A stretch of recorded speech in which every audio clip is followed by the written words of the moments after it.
His Excellency President Ferdinand R. Marcos Jr., Senator Sherwin Gatchalian, Senator Pia Cayetano, members of the Diplomatic Corps, mga kababayan, ladies and gentlemen, Assalamualaikum, madayaw, mayong adlaw kaninyong tanan, magandang araw sa inyo lahat.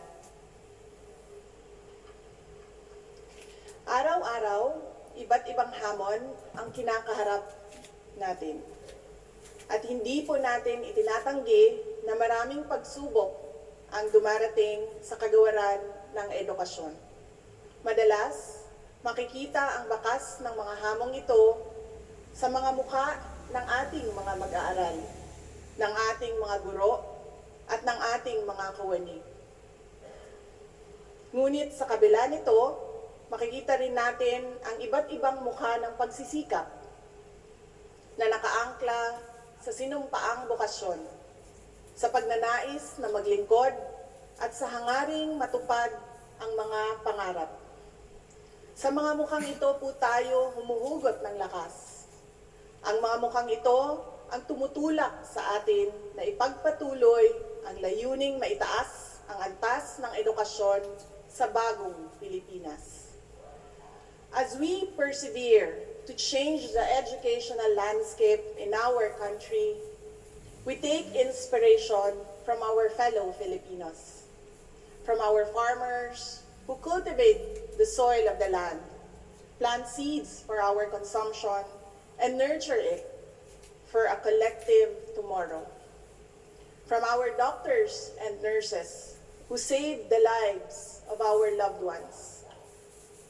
From our artists, whose works of art tell the stories of our nation through colors, words, emotions, dance, and music.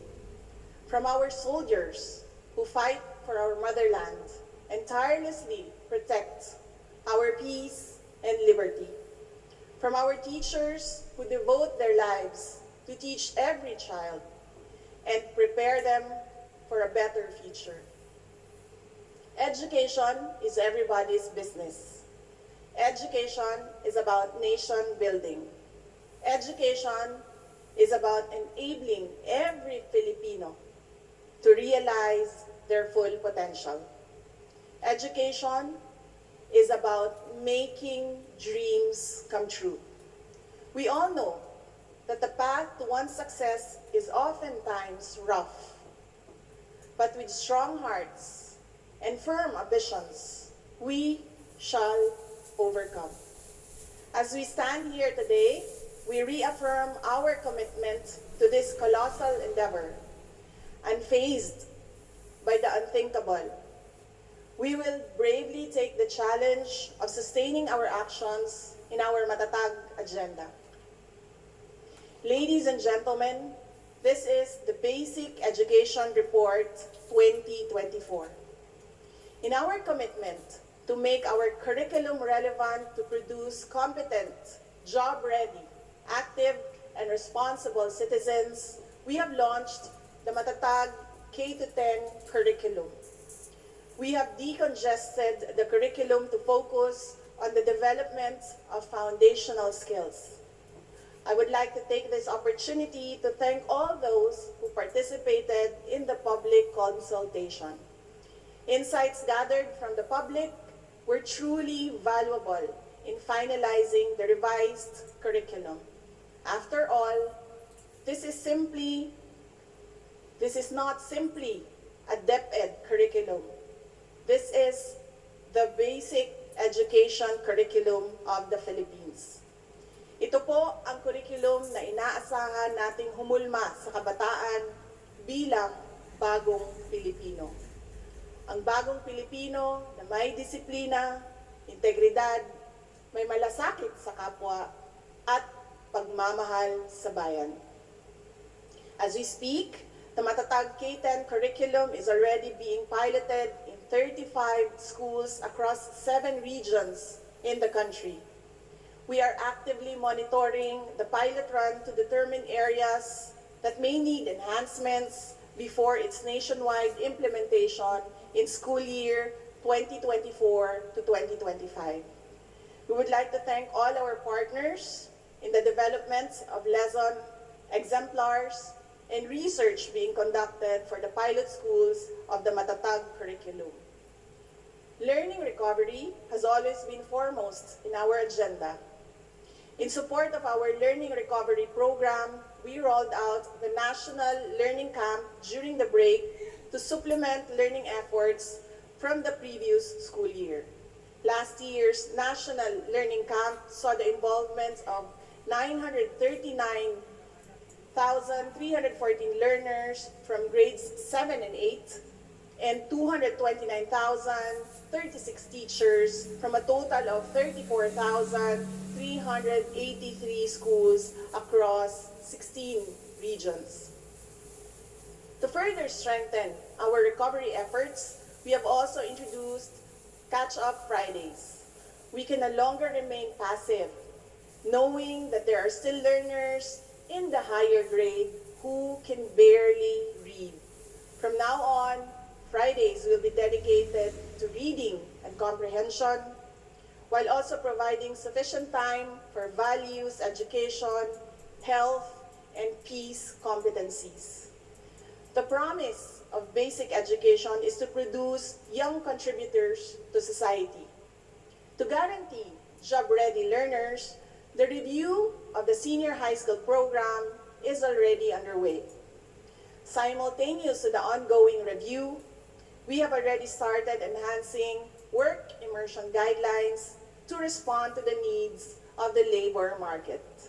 Upon the recommendation of the Private Sector Advisory Council, work immersion models are being piloted in various industries such as construction, tourism, IT, agriculture, and health. Through the Philippine Qualifications Framework, or PQF, we have included junior high school and senior high school diplomas in the PQF levels 1 and 2, which will help increase the employability of our senior high school graduates. Mga kababayan, ang batang DepEd ay batang makakalikasan. Despite focus being on curriculum improvements and learning recovery, we have not forgotten to guide our learners on the importance of environmental preservation.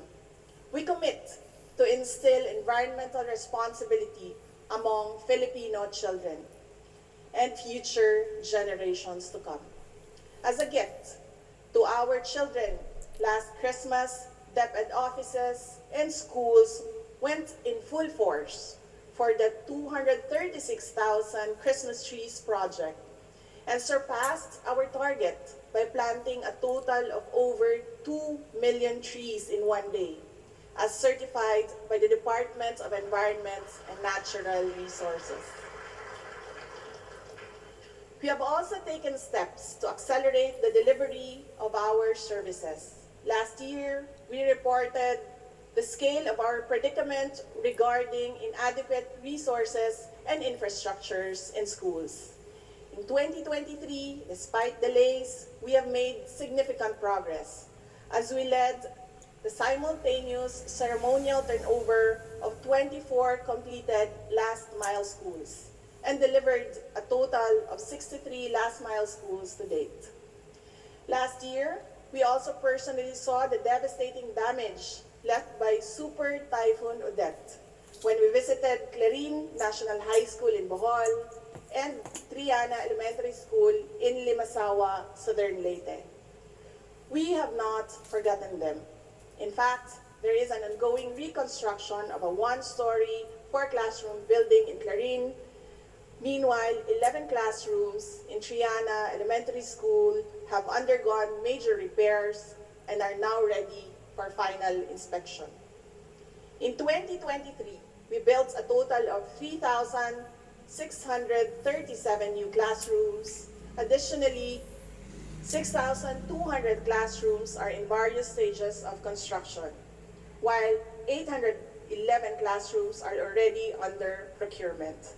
By the end of the first semester of 2024, we hope to complete the construction of at least 4,000 classrooms. We We have also finished 4,542 classroom repair projects, and currently there are 3,428 being repaired, and another 5,896 classrooms are to be repaired soon.